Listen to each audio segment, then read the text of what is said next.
Free kicks. Here he comes, Bruno Fernandes! Oh, it's sensational! Throw-ins. Throw in from Diogo Dalot, flicked on, turned home! Corners. Bruno Fernandes into the penalty area, up go the header, it's in! Manchester United are officially one of the Premier League's best teams at scoring from set pieces. A remarkable transformation credited to Ruben Amorim and his coaching staff, who have refined their side's attacking strategies this season. But while this achievement is impressive, the real surprise is actually in how far they've come from being so ineffective in these scenarios not too long ago.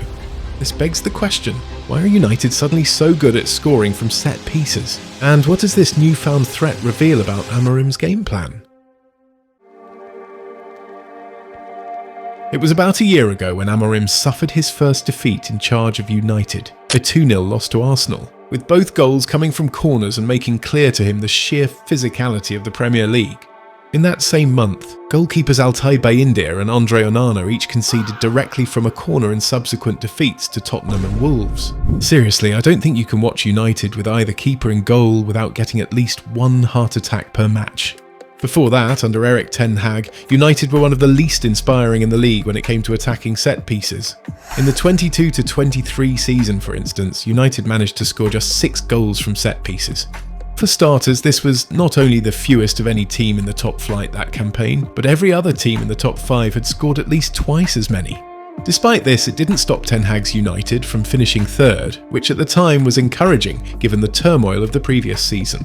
However, if they had come anywhere near Liverpool's joint best total of 18 set-piece goals that season, the gap between them and the top 2, City and Arsenal, might not have been so huge. The crux of the matter is that the best teams recognise the value of set pieces as a critical advantage, but for whatever reason, United struggled to make the most of them.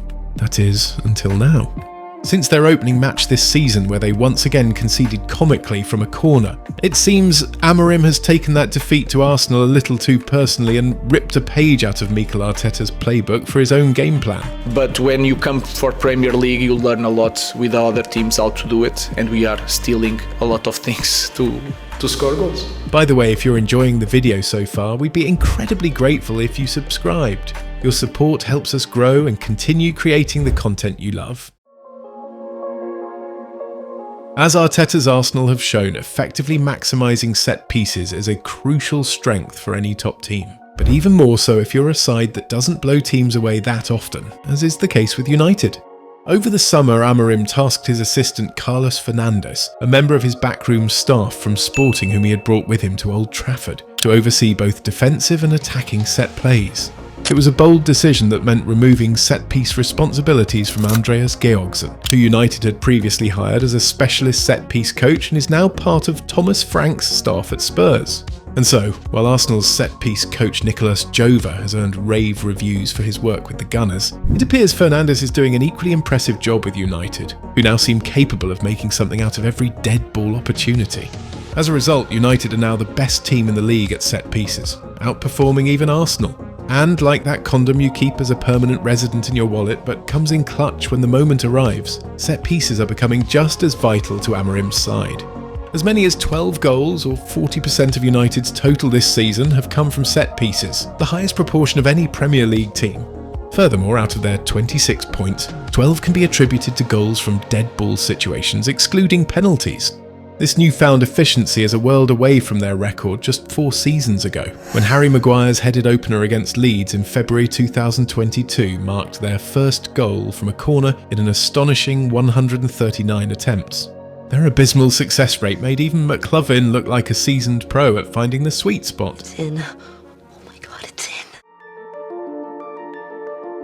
Long throw-ins have long been golden opportunities to launch the ball into the opponent's box unchallenged, and United know exactly how to exploit this.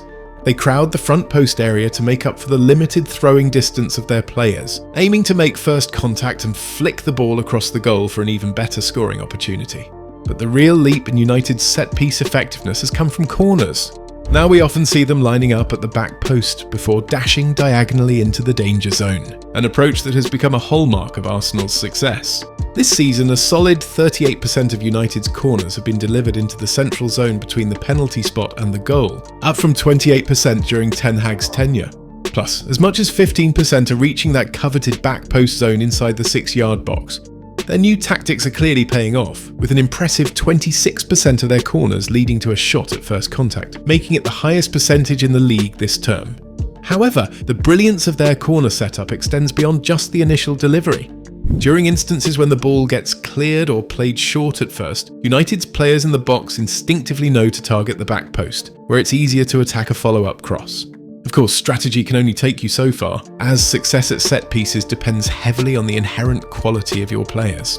Bruno Fernandes, for instance, has been criticised for his dead ball deliveries in the past, but while he remains consistently inconsistent with them, much of United's success hinges on him.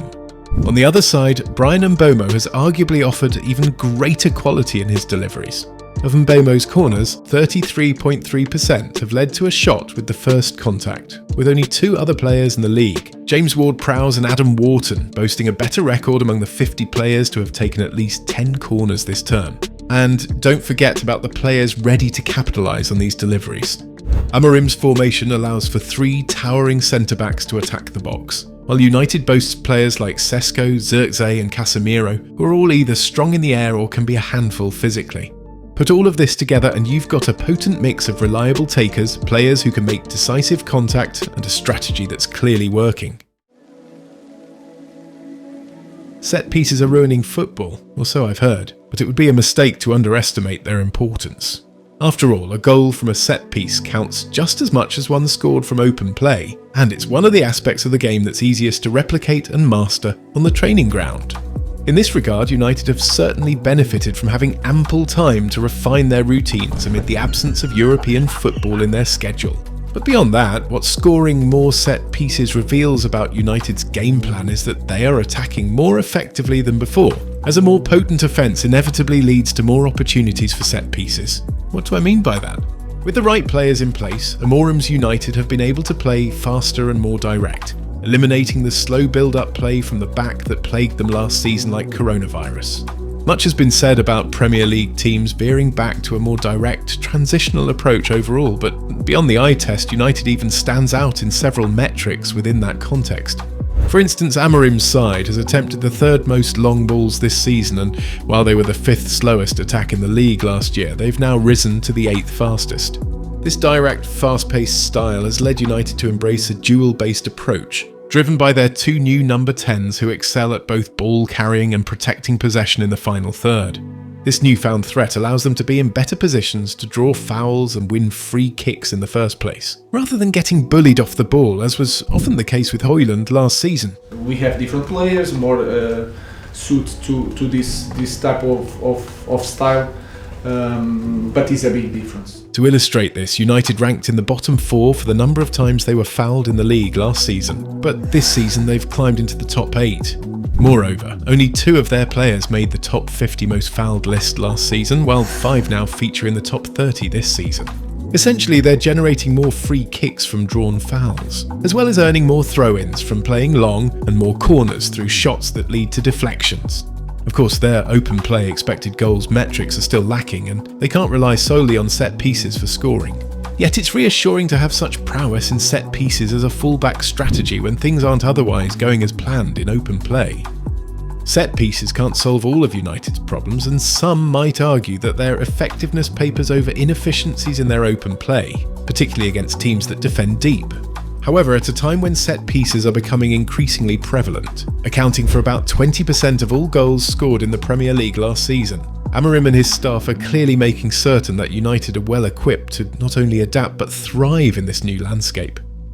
If you enjoyed this video, like and subscribe for more content like this. Also, don't forget to hit the notifications bell so you never miss a beat. And with that, we'll see you in the next video.